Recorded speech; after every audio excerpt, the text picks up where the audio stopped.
இயேசு நாமத்தில் வாழ்த்துக்கள். 1 தீமோத்தேயு 1ஆம் அதிகாரம் 15வது வசனம். பாவிகளை ரட்சிக்க கிறிஸ்து இயேசு உலகத்தில் வந்தார் என்கிற வார்த்தை உண்மையும் எல்லா அங்கீகரிப்புக்கும் பாத்திரமானது. நம்முடைய ஆண்டவரை குறித்து ஒரு அற்புதமான அழகான ஒரு வார்த்தை. பாவிகளை ரட்சிக்க இயேசு கிறிஸ்து நம்மை தேடி இந்த உலகத்தில் வந்தார். இன்றைக்கு அநேகர் நம்ம தேடிய வராங்க. நம்ம பிரச்சனை போது வரல, நம்ம வெள்ளத்தில் இருக்கும்போது வரல, நம்ம தேசத்தில் போராட்டத்தில் இருக்கும்போது வரல.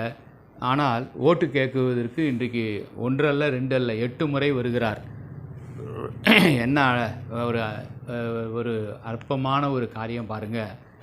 தங்களுக்கு ஓட்டு வேணும், அதிகாரம் வேணும் என்றால் நம்மை தேடி வராங்க, நம்ம நாடி வராங்க, நம்மிடத்தில் ஓடி வராங்க.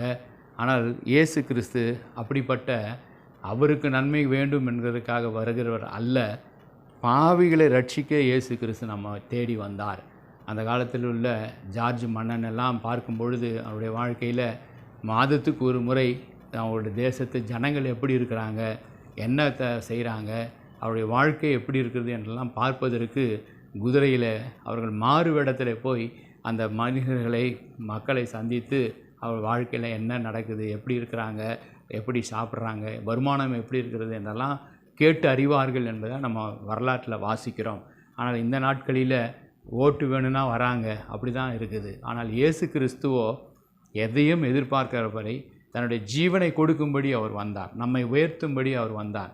பாவிகளை நேசித்ததுனால நம்மை ரட்சிக்கும்படி, நம்மை பரலோக பிரஜையை மாற்றும்படி அவர் நமக்காக வந்தார். எவ்வளவு அற்புதமான ஒரு சத்தியம்.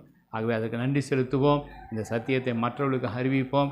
நிச்சயமாக கர்த்தர் உங்களை ஆசீர்வதிப்பார். ஜெபிப்போம். அன்பின் பிதாவே, எங்களுக்காக எங்களை தேடி வந்த தெய்வம், எங்களை நாடி வந்த தெய்வம், மனிதர்களுக்காக ஆண்டவரே இரத்தத்தையே சிந்தும்படி வந்து எங்களுக்காக சிலுவையில் நீர் தொங்கினீர், எங்களுக்காக மரித்தீர், எங்களுக்காக உயிரோடு எழுந்தீர். ஆண்டவரை நீ உலக பிரகாரமான அதிகாரத்தில் இருக்கிறவங்களாம் அவர்களுடைய சுய லாபத்துக்கு தேடி வராங்க, மனிதர்களை தேடி நாடி வராங்க, ஓடி வராங்க. ஆனால் நீர் அப்படியல்ல ஆண்டவரை, நாங்கள் ஆஸ்வதிக்கும்படி நீர் வந்தீர். நன்றி செலுத்துகிறோம், சோத்தரிக்கிறோம். இந்த சத்தியத்தை அநேகர் அறிந்து கொண்டு உம்மை ஆராதிக்க உதவி செய்யுங்க, ஆஸ்வதிங்க.